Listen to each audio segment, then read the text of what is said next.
Welcome back viewers. 2021 आ गया है, लेकिन कोविड-19 2019 की जो बीमारी है वो अभी भी हमारा पीछा नहीं छोड़ रही है और सभी परेशान हैं। आप हैं, हम हैं, या हमारे आसपास जितने लोग हैं, पूरा देश, पूरा विश्व इस बीमारी से जूझ रहा है। तो आइए देखते हैं हम लोग कैसे इससे पीछा छुड़ा सकते हैं। पीछा छुड़ाने के लिए अगर मोटा मोटी बात करें, देखिए, ऑक्सीजन मिलना, इलाज होना, ये सब तो ट्रीटमेंट है। अगर हमें पीछा छुड़ाना है इस कोविड-19 महामारी से, तो इसके दो ही रास्ते हैं। एक मास वैक्सीनेशन और दूसरा हर्ड इम्यूनिटी। मास वैक्सीनेशन से भी हम हर्ड इम्यूनिटी की तरफ ही जाएंगे।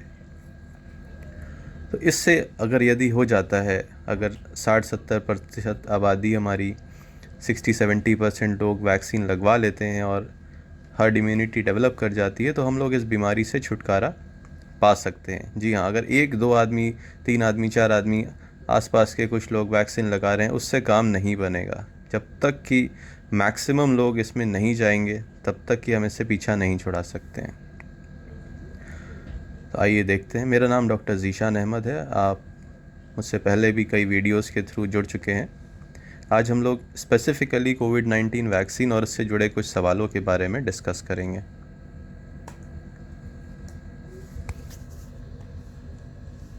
तो इंडिया में 1 मई से कौन कौन सी वैक्सीन अवेलेबल हैं? जैसा कि आपने सुना होगा कि 1 मई 2021 से इंडिया में सभी लोगों को जो कि 18 वर्ष से ऊपर हैं, वैक्सीन लगवाने की अनुमति मिल चुकी है।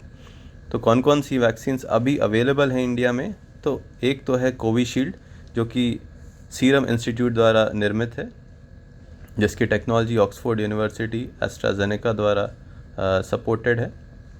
और दूसरी वैक्सीन है कोवैक्सिन, जो कि पूरी तरीके से इंडिया में ही बनी हुई है, भारत बायोटेक द्वारा बनाई गई है। ये दोनों ही वैक्सीन्स अवेलेबल हैं और इनके कई सारे ट्रायल्स हो चुके हैं। सारे ट्रायल्स कंप्लीट हो चुके हैं, इनके डेटा आ चुके हैं।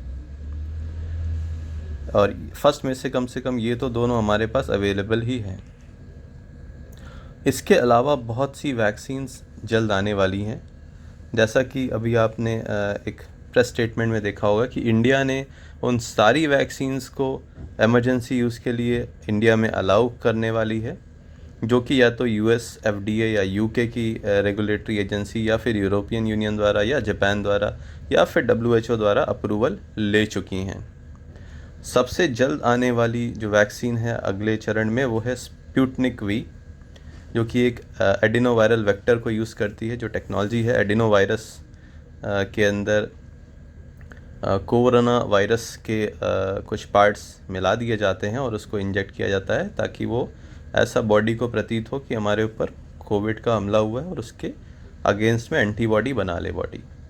अच्छा, ये एडिनोवायरल वेक्टर वाली जो टेक्नोलॉजी स्पुतनिक में है, यही सेम टेक्नोलॉजी कोविशील्ड, जो कि इंडिया में अभी अवेलेबल है, इसमें यूज़ की गई है।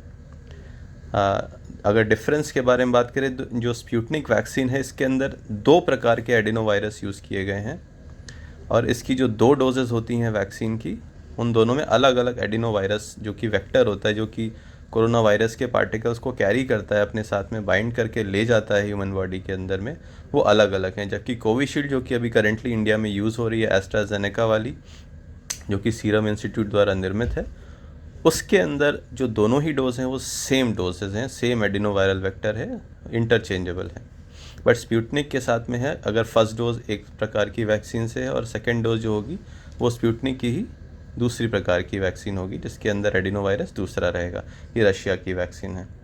और अगर बात करें तो यही वो वैक्सीन है जो कि सबसे पहले, स्पुतनिक जो वैक्सीन है, यही सबसे पहले सुर्खियों में आई थी और रशिया में ये क्लेम किया गया था कि वैक्सीन बना ली गई है, जबकि बाकी पूरी दुनिया वैक्सीन बनाने में जूझ रही थी। अगली लिस्ट में नाम है कॉमिरेंटी का। कॉमिरेंटी फाइज़र की जो वैक्सीन है, फाइज़र बायोनटेक की एमआरएनए वैक्सीन है, एमआरएनए टेक्नोलॉजी से बनी हुई वैक्सीन है। इसको पूरे वर्ल्ड में जो रोल आउट किया जाएगा, उसका जो नाम है वैक्सीन का, डब्ल्यूएचओ के थ्रू है, इसका नाम है कॉमिरेंटी। एक कोवैक्स करके इनिशिएटिव है वर्ल्ड हेल्थ ऑर्गेनाइजेशन का, जिसके अंदर दुनिया के बहुत सारे देशों में वैक्सीनेशंस कराए जाते हैं। उस इनिशिएटिव के थ्रू इस जो वैक्सीन को रोल आउट किया जाएगा, उसका नाम है कॉमिरेंटी। अगली जो वैक्सीन है वो भी एमआरएनए टेक्नोलॉजी पे बेस्ड है, मॉडर्ना द्वारा निर्मित है मॉडर्ना कोविड-19 वैक्सीन। और एक वैक्सीन है जॉनसन एंड जॉनसन द्वारा जैनसन कोविड-19 वैक्सीन। इसमें भी एडिनोवायरस वेक्टर का प्रयोग किया गया। ये तीनों ही वैक्सीन कॉमिरेंटी जो फाइज़र वाली है, मॉडर्ना वाली है और जैनसन वाली है, ये तीनों ही यूएस एफडीए से अप्रूव्ड हैं। उसके अलावा एक आने वाली वैक्सीन है कोवोवैक्स। ये सीरम इंस्टीट्यूट द्वारा बनाई गई है। नोवोवैक्स टेक्नोलॉजी पे बेस्ड है, ये प्रोटीन बेस्ड वैक्सीन है। एक सवाल आता है कि आखिर ये वैक्सीन हम लगवाएं क्यों। जैसा कि मैं अभी बता रहा था, अगर कोविड-19 से छुटकारा पाना है तो फिर हमें हर्ड इम्यूनिटी की तरफ जाना होगा। हर्ड इम्यूनिटी पाने का एक तरीका वैक्सीन से है। मास वैक्सीन भी नहीं, मास वैक्सीनेशन। ज़्यादा से ज़्यादा लोग वैक्सीन लगाते हैं तो हर्ड इम्यूनिटी डेवलप करती है। और जो हमारी इंडियन वैक्सीन्स हैं उनके बारे में भी अभी हम लोगों ने डेटा देखा था और कंपनी ने भी उसको पब्लिश किया था।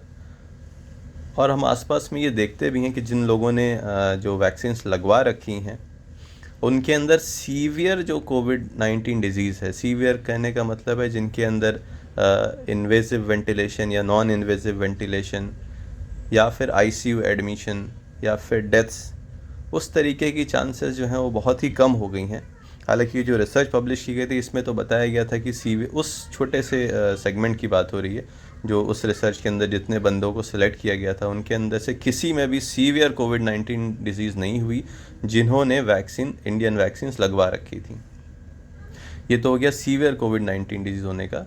उसके अलावा क्या है कि हल्की फुल्की जैसे नज़ला, ज़ुकाम, सर्दी, खांसी वाली जो प्रॉब्लम है उससे भी काफ़ी हद तक ये वैक्सीन बचाती हैं। 70 to 90% एफिकेसी देखी गई है जो इंडियन वैक्सीन से, जो भी इंडिया में दोनों वैक्सीन अवेलेबल हैं उनके अंदर। तो ऑब्वियसली अगर दोनों में से अगर बातों को देखें तो अगर सीवियर डिजीज़ से हम बच पा रहे हैं तो ये भी एक बहुत बड़ी बात है। भाई सर्दी, ज़ुकाम, खांसी किसको नहीं होता, हो के निकल जाए, इससे अच्छी और कोई बात नहीं हो सकती है। तो वैक्सीन जब भी आपको अवसर मिलता है ज़रूर लगवाएं। आप यदि पूछेंगे कि भाई आप इतना बता रहे हो, आपने लगवाई कि नहीं लगवाई, तो मैं बता दूं कि मैंने वैक्सीन की दोनों डोजेस लगवाई हैं और उसको लगाए हुए मुझे तकरीबन 1.5 महीने हो रहे हैं और मुझे किसी प्रकार की कोई परेशानी नहीं हुई। हालांकि परेशानी होना जैसे हल्का फुल्का बुखार आना, ये सब कॉमन बातें, मुझे तो वो भी नहीं हुई थी। वो होने को हो भी सकती है, लेकिन उससे घबराना नहीं है। एक सवाल और आता है कि भाई आपने और लोगों को सुना होगा, बहुत लोगों ने वैक्सीन लगवाई और वैक्सीन लगवाने के बाद भी वो कोविड पॉजिटिव हो गए। इससे पहले वाले क्वेश्चन में मैं डिस्कस कर रहा था कि आपको कोविड पॉजिटिव होने से ये जो वैक्सीन है ये 100% नहीं बचाएगी। उसकी संभावना 70 से 90% है कि वो आपको कोविड पॉजिटिव होने से बचा ले। कोविड पॉजिटिव होना कोई ऐसे बड़ी बात नहीं, कोई बुरी बात भी नहीं है। पहले के टाइम में एक था कि भाई सोशल स्टिग्मा था, यदि कोई कोविड-19 पॉजिटिव हो गया तो उसको अछूत जैसा माना जाता था, जैसे कि उसके पास जाना तो दूर, उसके बारे में बात भी नहीं करनी है, उसको सोसाइटी से एकदम आउटकास्ट कर दिया जाता था। यहाँ तक कि वो बंदा ठीक भी हो जाता तो लोग उससे सही से नहीं पेश आते थे। तो अब वो चीज़ तो खैर नहीं है। तो अगर आप कोविड पॉजिटिव आ भी जा रहे हैं तो उसमें कोई हर्ज नहीं है। हाँ, आपको सीवियर डिजीज़ नहीं होना चाहिए, जो कि आपके लिए, आपके परिवार के लिए, अपने देश के लिए एक बहुत बड़ा झटका होता है। तो अगर आप सीवियर डिजीज़ से बच रहे हैं तो वो बहुत अच्छी बात है।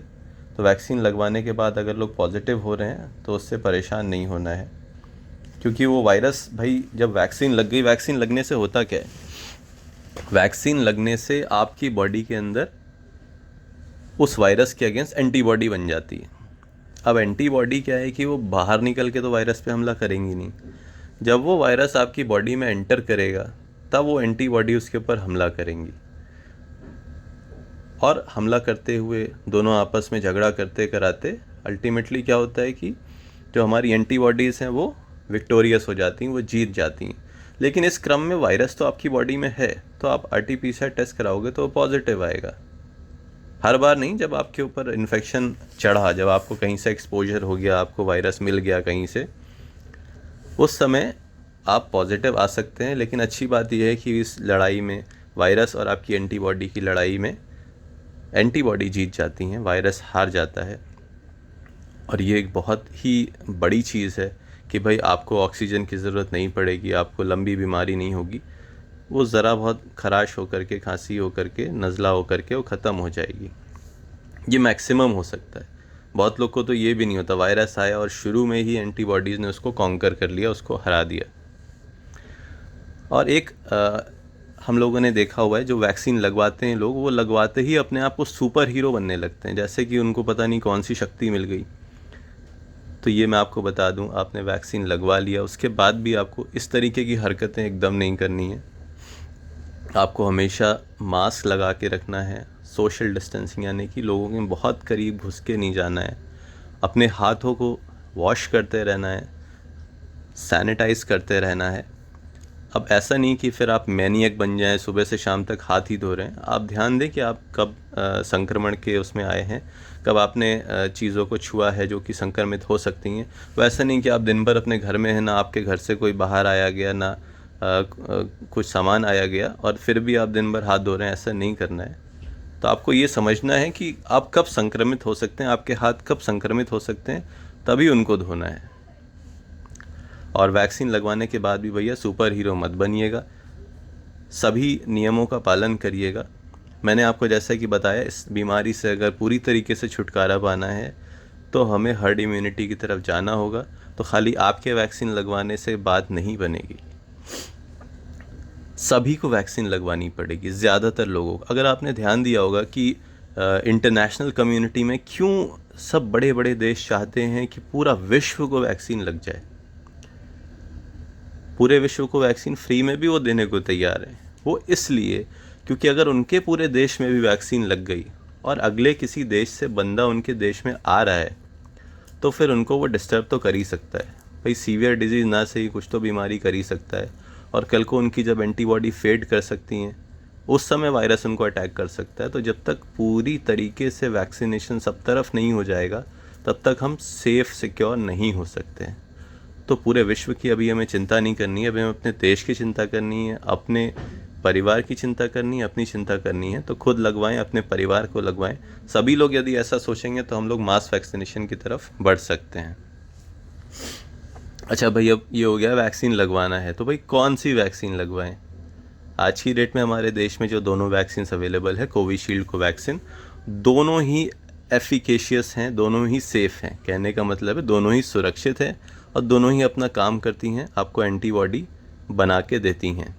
तो जो भी आपको अवेलेबल हो रही है पहले स्लॉट में, आप उसको लगवा लीजिए। मत सोचिए कि कौन सी लगवा रहे हैं, क्योंकि दोनों ही तरह की वैक्सीन अपने देश में तमाम लोगों को लग चुकी है और सभी सुरक्षित हैं, किसी को कोई विशेष समस्या नहीं हुई है। जैसा कि आप यहाँ देख रहे होंगे, लंबी लाइंस लगी हुई, ये सारी जो लाइंस हैं ये वैक्सीनेशन के लिए हैं। तो भाई इतने लोग वैक्सीनेशन के लिए जा रहे हैं, अब मे बी ओवर क्राउडिंग होगी, तो आपको उसको अवॉइड करना है। जो जहाँ जैसे वैक्सीन मिले लगवा लेना है। वैक्सीन लगवाने जाएं तो पूरी तरीके से मास्क प्रॉपर वाला लगा के जाएं। ऐसा ना हो कि नाक खुली हो, मुंह खुला हो, या बार बार मास्क को टच कर रहे हो। अच्छा, मास्क की जो प्रॉपर तरीका होता है पहनने का, वो हम लोग किसी दिन डिस्कस करते हैं कि मास्क के प्रॉपर रूल्स और तरीका क्या होता है। वैक्सीन लगवा के आए, अब आपको क्या हो सकता है भाई, कॉमनली जो होता है लोगों को, वो मैं आपको बता दूं। लोगों को जहाँ पे इंजेक्शन लगता है वहाँ पे पेन होता है। तो ऑलमोस्ट सभी लोगों को ये चीज़ फील होती है। जैसे आपने अगर कभी टेटवैक का इंजेक्शन लगवाया हो, तो वैसा जैसा पेन होता है वैसा ही पेन इस वैक्सीन को लगवाने के बाद भी होता है। किसी किसी को फीवर आ सकता है, थकान लग सकती है, सिर में दर्द हो सकता है। इन सभी प्रॉब्लम्स के लिए अगर ज़्यादा हो रही है तो आप सिंपल पैरासीटामॉल ले सकते हैं। उससे ज़्यादा प्रॉब्लम हो तो फिर आप फिजिशियन से कंसल्ट कर सकते हैं, अपने डॉक्टर से बात कर सकते हैं। और कुछ हेल्पलाइन नंबर्स भी हैं, आप उन पे फ़ोन कर सकते हैं। मैं उसके बारे में भी आपसे डिस्कस करूँगा। अभी आपने न्यूज़ में सुना होगा कि ये कुछ क्लॉट्स बन रहे हैं, वैक्सीन लगाने के बाद क्लॉट्स बन जा रहे हैं, सब तरफ हाहाकार मचा हुआ है। तो ये एक बहुत अच्छी बात है कि जो रेगुलेटर्स हैं, जो कि वैक्सीन्स को अप्रूवल देते हैं, उनको होल्ड करते हैं, वो इन चीज़ों को देख रहे हैं। जी हाँ, यही तरीका होता है। कोई भी वैक्सीन आती है, कोई दवाई नई आती है मार्केट के अंदर, या फिर उसके ट्रायल्स चल रहे होते हैं, तो एक बहुत ही हाई इंडेक्स रखा जाता है सस्पिशन का, बहुत ही विजिलेंट रहते हैं सारे ही रेगुलेटर्स ये देखने के लिए कि कोई भी थोड़ी सी भी प्रॉब्लम अगर हो रही हो तो इनिशियली उसको डिटेक्ट करना, तुरंत ट्रायल्स को वहीं पे होल्ड करना, फिर ये पता करना कि वो जो प्रॉब्लम हो रही थी क्या वो वाकई में वैक्सीन की वजह से थी या दवा की वजह से थी, क्या वो बहुत ही ज़्यादा सिग्निफिकेंट है, क्या उस वैक्सीन को या दवा को आगे हम चला सकते हैं या नहीं। तो एक बहुत ही अच्छी बात है कि ये वैक्सीन जो हम लोग आप लोग को मिलने जा रही है ये इतनी स्ट्रिक्ट सुपरविजन के अंदर है कि लोग इसको देख रहे हैं। जी हाँ, ये वैक्सीन्स कुछ टाइम के लिए होल्ड भी की गई थी, फिर इनका चेक किया गया तो पाया गया कि ऐसा नहीं है कि सबको क्लॉट्स बने जा रहे हैं, बहुत ही रेयर केस है। भाई रेयर केस में तो ऐसा भी होता है कि किसी को पैरासीटामॉल से रिएक्शन हो जाए, तो उसके लिए पैरासीटामॉल खाना छोड़ तो नहीं देते हम, बुखार होता है सोचते नहीं खा लेते हैं। तो ऐसे ही इसके साथ भी है, ये बहुत ही रेयर चांसेस हैं कि भाई थोड़े थक्के बन सकते हैं, और इसमें अगर रिस्क को कैलकुलेट किया जाए तो इसके फ़ायदे बहुत ही ज़्यादा हैं, रिस्क बहुत ही कम है। अगर आपको एलर्जी है तो क्या आप वैक्सीन ले सकते हैं? मैं क्योंकि एक एलर्जी में प्रैक्टिस भी करता हूँ, एलर्जी स्पेशलिस्ट भी हूँ, तो मैं आपको बता सकता हूँ कि आप इस तरीके की वैक्सीन को बिल्कुल ले सकते हैं। हाँ, अगर आपको स्पेसिफ़िकली इसके किसी कंपोनेंट से एलर्जी, मैं बताऊंगा वैक्सीन्स के अंदर क्या कंपोनेंट है, अगर आपको स्पेसिफ़िकली किसी कंपोनेंट से एलर्जी है तब आप उस कंपोनेंट वाली वैक्सीन को ना लीजिए। ये तो इन जनरल जैसे बहुत लोग बोलते हैं मुझे एलर्जी की शिकायत है, मुझे सर्दी रहती है, ज़ुकाम रहता है, खांसी छींक आते रहती है, सालों से वो प्रॉब्लम है, तो उन लोगों के लिए मैं बताना चाहूँगा वो लोग बिल्कुल आराम से इन वैक्सीन्स को लगा सकते हैं। हाँ, लेकिन जिनको सीवियर एलर्जी है पुरानी, वो किसी हॉस्पिटल सेटिंग में जा कर के ही वैक्सीन लगाएं, क्योंकि हॉस्पिटल सेटिंग में वैक्सीन लगाने से क्या होगा कि आपके पास में अवेलेबल रहेगा कि भाई कोई इमरजेंसी अगर अराइज होती है तो आपको तुरंत वहाँ के ऊपर में इंजेक्शंस लग जाएं, स्टेरॉइड के इंजेक्शन लग जाएं, एड्रीनलिन मिल जाए, एंटी एलर्जिक इंजेक्शंस लग जाएं, जिससे आपकी जो प्रॉब्लम होगी वो वर्सनिंग की तरफ नहीं जाएगी, वो बढ़ेगी नहीं, वो थोड़े पे ही रुक जाएगी। इसलिए आप बिल्कुल अगर एलर्जिक हैं तो वैक्सीन लगवा सकते हैं, किसी हॉस्पिटल सेटअप में लगवाइएगा। बच्चों को वैक्सीन दे सकते हैं कि नहीं? जी नहीं, बच्चों के लिए वैक्सीन अलाउड नहीं है। रीज़न ये है कि बच्चों में अभी तक ट्रायल्स नहीं हुए हैं कि बच्चों में ये सेफ़ है कि नहीं है, एफिकेशियस है कि नहीं है। दूसरी बात ये है कि बच्चों में अभी हम लोगों ने रिसेंटली देखा कि बीमारियां हो रही हैं, बट बहुत गंभीर होने की जो चांसेस होती हैं वो बहुत कम है। तो यहाँ पे अगर हम रिस्क बेनिफिट को अगर कंपेयर करेंगे तो अभी फ़िलहाल क्या है कि ये सेफ़ नहीं है बच्चों के लिए। आगे चल के जब इसके ट्रायल्स होते हैं और इसके नतीजे आते हैं तब आप बेशक बच्चों को भी लगवा सकते हैं। तो वैक्सीन लगवाने अगर आप जाना चाहते हैं तो क्या आप सीधे जाके सेंटर में घुस जाएं वैक्सीन लगवा लें, या आपको पहले से रजिस्टर कराना पड़ेगा? मैं आपको पर्सनली सजेस्ट करूंगा प्रॉपरली रजिस्टर करा के जाएं। उसका फ़ायदा ये है कि एक तो आपको स्लॉट मिल जाएगा इन केस जैसा हम एक्सपेक्ट कर रहे हैं, क्योंकि अभी तक जैसे क्या था, जो 45 से ऊपर वाले लोग थे जिनको वैक्सीनेशन अलाउड था, वो पॉपुलेशन अपने यहाँ इंडिया में कम है। अपने यहाँ ज़्यादातर जो पॉपुलेशन है वो 18 से 45 साल के लोग की है। तो जब इनके लिए वैक्सीनेशन खुलेगी तो ऑब्वियसली भीड़ भड़क्का, ओवर क्राउडिंग होने ही वाली है। तो अगर आपका पहले से रजिस्ट्रेशन है तो आपको ऑब्वियसली वैक्सीन प्रायोरिटी पे मिल जाएगी। दूसरी बात यह है कि आप पहले से रजिस्टर करके फिर हैज़ल फ्री जा सकते हैं, फिर आपको वहाँ पे जाके फिर वेट करने का, एक्स्ट्रा टाइम स्पेंड करने की ज़रूरत नहीं पड़ेगी। तो आप एक्सपोजर से बचेंगे, क्योंकि वैक्सीन लगवाने अगर आप जा रहे हैं तो आपको समझ लीजिए कि बहुत ही प्रिकॉशन लेके जाना है, क्योंकि बाहर जाना आजकल की डेट में और मिंगल होना, सोशलाइज़ करना एकदम मना है और इससे बीमारी फैलती है। वैक्सीन लगवाने अगर आप जाएंगे वहाँ पे भी भीड़ भड़क्का है, तो मैं आपको सजेशन दूंगा आप चुपचाप से वापस आ जाइए, मत वैक्सीन लगवाइए। अगर भीड़ भड़क्के में आप वैक्सीन लगवाने जा रहे हैं तो वैक्सीन लगाने का कोई मतलब नहीं है, क्योंकि अभी तो मास वैक्सीनेशन हुआ नहीं। ज़्यादातर लोग जब वैक्सीन लगा लेंगे तब आप भीड़ भड़क्के में भी चलिए भाई, चले जाइए। फ़िलहाल आप चाहे वैक्सीन ही क्यों ना लेना हो, आपको भीड़ भड़क्के में नहीं जाना है। तो अगर आपको लगे आप सेंटर पे भी पहुंच गए हैं और भीड़ भड़क्का बहुत ज़्यादा है, चुपचाप से वापस चले आइए, वैक्सीन लगवाने की ज़रूरत नहीं है। जब आपको खाली मिले, जब आपका रजिस्ट्रेशन है प्रॉपर और आपको रश नहीं मिल रहा है, आप उसी समय में जाके वैक्सीनेशन कराइए। रजिस्ट्रेशन के लिए मैं बताऊंगा कैसे कराना है।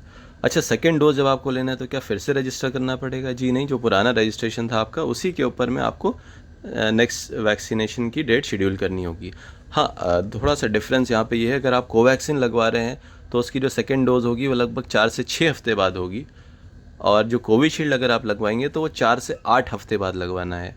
बेहतर होगा अगर आप उसको 8 हफ्ते बाद ही लगवाएं, क्योंकि अभी रिसेंटली जो अदर पुणे वाला है, जो मैन्युफैक्चरर हैं कोविशील्ड के इंडिया में, उन्होंने बताया कि उनकी वैक्सीनेशन जो हो रही है, तो जितना ज़्यादा टाइम गैप रह रहा है दो वैक्सीनेशन के बीच में, उतना बेहतर। इसीलिए यही कारण है कि गवर्नमेंट ने जो अभी जो गाइडलाइन दी है उसके अंदर 4 से 6 के बजाय 4 से 8 हफ्ते स्पेसिफिकली कोविशील्ड के लिए किया है, और दोनों डोज लेना बहुत ही ज़रूरी है।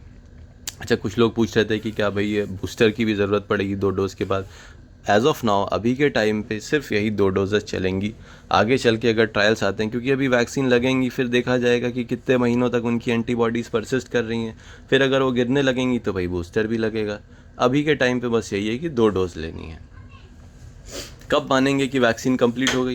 सेकेंड डोज लग जाए उसके 2 हफ्ते के बाद में मानेंगे कि वैक्सीनेशन कंप्लीट हो गया। 2 से 4 हफ्ते बाद, सेकेंड डोज के 2 से 4 हफ्ते बाद। उसके बाद क्या करना है? उसके बाद भी भैया एहतियात वैसी करनी है, आपको वेट करना है जब तक ज़्यादा से ज़्यादा लोग वैक्सीन नहीं लगा लेते, तब तक आपको सारे precaution, mask, sanitization, social distancing follow करनी है। दोनों डोज एक ही सेंटर पे लेनी पड़ेगी क्या भाई? नहीं नहीं, आप इंडिया भर में कहीं पे भी सेकेंड डोज ले सकते हैं, फर्स्ट डोज ले सकते हैं, लेकिन वैक्सीन का टाइप सेम होना चाहिए। मतलब अगर कोवैक्सीन लगी है तो कोवैक्सीन की ही सेकेंड डोज लगेगी, और गैप जो 4 से 6 हफ्ते कोवैक्सीन के लिए, 4 से 8 हफ्ते कोविशील्ड के लिए, उसको फॉलो करना होगा। ये बड़ा फ़नी सा क्वेश्चन है। लोग पूछते हैं भाई हमारे पॉलिटिशियंस मास्क क्यों नहीं लगाते, सोशल डिस्टेंसिंग क्यों नहीं करते? इसका जवाब आपके पास है, और आपको बहुत अच्छे से पता है कि भाई अगर वो बीमार पड़ते हैं तो पूरा का पूरा सिस्टम उनके लिए लग जाता है, उन्हें बेड दिलवाने के लिए, उन्हें ऑक्सीजन, दवाई, सब चीज़ बढ़िया से बढ़िया सारी जांचें तुरंत हो जाती हैं। आप अपनी देख लीजिए भाई, आपको देखा देखी में मास्क और सोशल डिस्टेंसिंग नहीं करनी कि दूसरा कर रहा है तो हम करें, दूसरा नहीं कर रहा है तो हम नहीं करें। आपको अपने और अपने परिवार के लिए ये चीज़ें करनी है। तो सैनिटाइजेशन का ध्यान रखिए, मास्क प्रॉपर से लगाएं। प्रॉपर कैसे लगाते हैं मैं बताऊँगा आपको। और आपने अभी देखा होगा रिसेंटली यूपी में एक पॉलिटिशियन है, उनको कोविड हुआ था, उनके लिए एक हॉस्पिटल में बेड तक रिज़र्व कर दिया गया था कि भाई उनका बेड रिज़र्व है, उनको कभी भी ज़रूरत पड़ती है वो आ करके वहाँ एडमिट हो सकते हैं।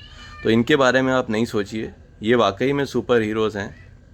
आप अपने बारे में सोचिए।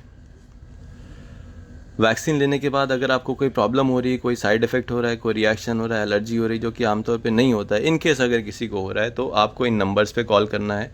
011-239-78046, 1075, 0120-447322। ये टेक्निकल असिस्टेंस के लिए नंबर है, और वैक्सीनेशन सेंटर पे भी जाके आप बता सकते हैं अगर आपको वैक्सीन लेने के बाद में कोई प्रॉब्लम हो रही है तो।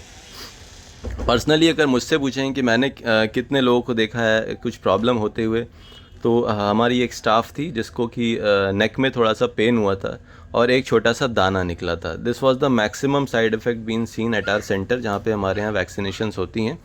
और बाकी कुछ लोगों को फीवर आया था, कुछ लोगों को बॉडी एक रहा था। इसके अलावा किसी को भी कोई मेजर प्रॉब्लम नहीं हुई थी। यही हाल पूरे इंडिया में अलग अलग वैक्सीनेशन सेंटर्स का है। अच्छा, अगर आप जानना चाहें कि लखनऊ में आज की डेट तक कितने लोग दोनों डोज ले चुके हैं, तो मैं आपको बता दूं 1,16,379 इतने लोग 26 अप्रैल 2021 तक दोनों डोजेज़ ले चुके हैं। जबकि लखनऊ की अगर पॉपुलेशन की बात करें तो पूरी डिस्ट्रिक्ट की पॉपुलेशन 2011 के सेंसस के हिसाब से 45 लाख, आप 50 लाख के आसपास मान लो, तो 50 लाख में से केवल 1,16,000 लोगों ने अभी तक दोनों डोज लगवाई है, यानी कि जो 2 से 3% के बीच आएगा। तो भाई 2 से 3% से कोई काम नहीं चलेगा, हमें इसको 60% के पार ले जाना है। डॉक्टर के प्रिस्क्रिप्शन ले जाने की कोई ज़रूरत नहीं है। अच्छा, एक ये भी सवाल है कि बहुत से लोग कहते हैं कि भाई मेरे रिलेटिव हैं, वो चल फिर नहीं सकते, वो घर पे ही रहते हैं, क्या वो वैक्सीन उनको घर पे लग सकती है कि नहीं? तो अभी तक ऐसी कोई व्यवस्था नहीं है। हाँ, लेकिन अगर आप बहुत ही ज़्यादा मोटिवेटेड हैं वैक्सीन लगवाने के लिए, जो कि एक अच्छी बात है, तो आप एक एम्बुलेंस बुक करके या अपनी खुद की गाड़ी से उनको पास के हॉस्पिटल पे ले जा सकते हैं, जहाँ व्हीलचेयर अवेलेबल हो, व्हीलचेयर एक्सेसिबल एंट्रेंस हो। आप बैठाएं, अंदर जाके उनको वैक्सीन लगाएं और वापस लेके आ जाएं, पहले से बुक करके जाएं। और रिपोर्ट्स के हिसाब से मैं आपको बता दूं, अभी आने वाले समय में बहुत सारी वैक्सीन्स ऐसी हैं जो कि डायरेक्टली मार्केट में भी अवेलेबल होने वाली हैं, तो आप वहाँ से डॉक्टर के प्रिस्क्रिप्शन से ले करके उसको घर पे भी लगवा सकते हैं। लेकिन ये अभी इसकी कोई व्यवस्था नहीं है, अभी कोई गाइडलाइंस भी नहीं है, ये एक आगे आने वाले टाइम की बात है। आज की डेट में अगर आप माने तो आपके पास यही रास्ता है। ऊपर की तरफ से एक ये इनिशिएटिव लिया गया है कि वैक्सीनेशन सेंटर तक आपको पिक एंड ड्रॉप वो फ्री देंगे, और उसके लिए आपको एक प्रोमो कोड है 10M21V, ये डाल करके प्रोमो कोड डालना होगा अपने वॉलेट के अंदर, और फिर अपनी बुकिंग करनी होगी vaccination centre to and fro. Limited है, तो इसमें जो भी करना है अगर आपको तो जल्दी करेंगे। बहुत से लोगों ने इसका फ़ायदा उठाया था जब 45+ ओपन हुई थी वैक्सीनेशन। अब ये 18+ सभी के लिए है, तो उबर ने सबके लिए अलाउ किया हुआ है। तो इनिशियली अगर आप करेंगे तो आपको इसका बेनिफिट मिल जाएगा। कॉस्ट की अगर बात करें तो ऑब्वियसली कितनी भी कॉस्ट होगी, जो कोविड होने के बाद जो खर्चा आता है भाई उससे बहुत ही कम रहेगी। खर्चा तो छोड़िए, जान पे बनाती है। अगर कोविशील्ड की बात करें तो ये चार्ट आप देखेंगे अगर ध्यान से, कोविशील्ड की बात करें 18 साल से कम वालों के लिए सेंट्रल गवर्नमेंट में तो ये अभी कोई इसके लिए अवेलेबल ही नहीं है, स्टेट में भी नहीं, प्राइवेट में। 18 से 45 के बीच की अगर बात करें तो सेंट्रल गवर्नमेंट के जो वैक्सीनेशन सेंटर्स हैं उसकी अभी गाइडलाइन जारी नहीं हुई, संभवतः वो फ्री रहेगा। सेंट्रल गवर्नमेंट के सभी एज ग्रुप्स के लिए सेंट्रल गवर्नमेंट सेंटर पे ये फ्री रहेगी। स्टेट्स की अगर बात करें तो वैक्सीन जो मैन्युफैक्चरर हैं सीरम इंस्टीट्यूट ऑफ इंडिया, उसने 400 रुपये में देने के लिए कहा है कि भाई वो स्टेट गवर्नमेंट को 400 रुपये में ये वैक्सीन देंगे। अब भाई वो 400 में लेंगे तो फिर हो सकता है कुछ अपने टैक्स वैक्स लगा के थोड़ा बहुत बढ़ा दें, तो ये सेम रहेगा सभी एज ग्रुप्स के लिए। प्राइवेट सेटअप की अगर बात करें तो सीरम इंस्टीट्यूट ने बोला है कि उन्हें 600 रुपये में ये वैक्सीन देंगे। तो 600 में भाई प्राइवेट हॉस्पिटल अपने टैक्सेस लगाएंगे, हॉस्पिटल चार्जेस लगाएंगे, तो हो सकता है आपको ये अभी मैं बता नहीं सकता, एक रफ़ अगर आप माने तो 800-900 हज़ार रुपये तक की पड़ सकती है कोविशील्ड की एक डोज़। हर एज ग्रुप के लिए ये सेम रहेगा। कुछ स्टेट्स ऐसे हैं जिन्होंने अभी तक की डिक्लेयर कर दिया है, जैसे UP, MP, Assam, Himachal, Kerala, Sikkim, West Bengal, Chhattisgarh, Goa, Tamil Nadu, और भी बहुत सारे स्टेट्स हैं जो कि डेली न्यूज़ में आते जा रहा है। आप अपने स्टेट देख लें कि उसमें फ्री है कि नहीं। यूपी के लिए मैं बता दूं, यूपी गवर्नमेंट ने इसको डिक्लेयर किया है कि वो सभी लोगों को गवर्नमेंट सेटअप्स के अंदर में फ्री वैक्सीनेशन कराएंगे। तो आपको सिर्फ पेमेंट तभी करना होगा जब आप प्राइवेट सेटअप में वैक्सीनेशन कराने जा रहे हैं। सेम ऐसे ही कोवैक्सीन का है, उसका रेट थोड़ा ज़्यादा है अगर आप प्राइवेट सेटअप में जा रहे हैं तो, क्योंकि उन्होंने 1200 में ख़रीदा ही होगा, तो उसमें टैक्स लगा के, हॉस्पिटल चार्ज लगा के हो सकता है 1700-1800 2000 तक की एक डोज पड़े। और सेम इसके लिए भी बहुत सारे स्टेट्स ने फ्री बोला हुआ है। यूपी में गवर्नमेंट सेंटर्स के ऊपर फ्री है, सेंट्रल गवर्नमेंट के भी फ्री हैं, स्टेट गवर्नमेंट के भी फ्री हैं। क्या एक सवाल आता है, बहुत से रिलीजियस लोग इस बात को पूछते हैं कि क्या इस वैक्सीन में किसी एनिमल पार्ट्स का भी इस्तेमाल किया गया है, कोई जानवर के पार्ट्स का इस्तेमाल किया गया है, कोई प्रोटीन का या फिर कोई फैट का इस्तेमाल किया गया है। तो अगर आप ध्यान से देखें कोवैक्सीन के अंदर क्या कंपोनेंट्स है और कोविशील्ड के अंदर क्या कंपोनेंट्स हैं। कोवैक्सीन के अंदर इनएक्टिवेटेड कोरोना वायरस है, पूरा का पूरा वायरस को इनएक्टिवेट करके, उसको मार करके, किल करके इसमें वैक्सीन में डाला जाता है, और उसके साथ में एडजुवेंट्स रहते हैं, aluminium hydroxide gel, TLR7/8 agonist, 2-फिनॉक्सी एथेनॉल, फॉस्फेट बफर्ड सेलाइन, इतना ही चीज़ें होती हैं। इसमें से कोई भी एनिमल ओरिजिन का नहीं है। कोविशील्ड की बात करें तो भाई इसके अंदर जैसे मैंने आपको बताया था एडिनो वायरस वेक्टर रहता है इसमें। एडिनो वायरस इसका कैरियर होता है, जैसे कोरोना वायरस के कुछ पार्टिकल को एडिनो वायरस के साथ मर्ज कर दिया जाता है और उसको वैक्सीन में मिक्स कर दिया जाता है। एल्यूमिनियम हाइड्रोक्साइड जेल रहता है adjuvant, ethanol, sucrose, L-histidine hydrochloride monohydrate, magnesium chloride hexahydrate, ये सारे इसके सोडियम क्लोराइड, डाइसोडियम इरिटेट डाइहाइड्राइड, ये सारे इसके कंपोनेंट्स हैं। इसमें से कोई भी एनिमल ओरिजिन का नहीं है। तो भाई आप आराम से इसको बेफिक्र होकर लगवा सकते हैं, कोई भी इसमें किसी भी प्रकार के जानवर का इस्तेमाल नहीं किया गया है। क्या डायबिटीज़ के रोगी वैक्सीन लगवा सकते हैं? जी हाँ, बिल्कुल लगवा सकते हैं। डायबिटीज़, हाइपरटेंशन, हाइपोथायराइडिज्म, आर्थराइटिस, इस तरह के जितने भी लोग हैं वो वैक्सीन लगवा सकते हैं। प्रेग्नेंट लेडीज़ के लिए अभी वैक्सीनेशन इंडिया में नहीं ओके हुआ है, और पॉसिबल है कि कुछ समय बाद ये अलाउ किया जा सकता है, क्योंकि जो वर्ल्ड ओवर ट्रायल्स हो रहे हैं, जो और कंट्रीज़ हैं वो इसको प्रोहिबिट नहीं कर रही, मना नहीं कर रही हैं। आप अपने केयर गिवर से बात करिए, आप अपने डॉक्टर से बात करिए, और उसके बाद में वर्ल्ड ओवर इसको एक्सेप्ट किया जा रहा है। मे बी इंडिया में आगे आने वाले समय में इसको अलाउ किया जाए। अगर वैक्सीन नहीं मिल पा रही तब क्या करें, ये एक आखिरी सवाल आता है। तो भाई अगर वैक्सीन आपको नहीं मिल पा रही, अगर आपके एरिया में अवेलेबल नहीं है, या कुछ फाइनेंशियल प्रॉब्लम है, आप गवर्नमेंट में नहीं जा सकते हैं, भीड़ भड़क्का फ़िलहाल अगर ज़्यादा हो रहा है, आप अवॉइड करना चाह रहे हैं, तो भाई आप इंतज़ार कर लीजिए।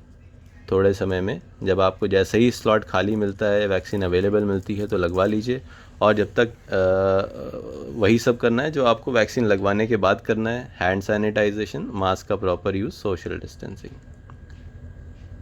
इसके अलावा भी बहुत सारे सवाल आपके मन में होंगे, यदि आप उनके बारे में कुछ क्लैरिफिकेशन चाहते हैं तो आप इसको कमेंट्स में लिख सकते हैं, कोशिश करूँगा मैं उसको रिप्लाई करने के लिए।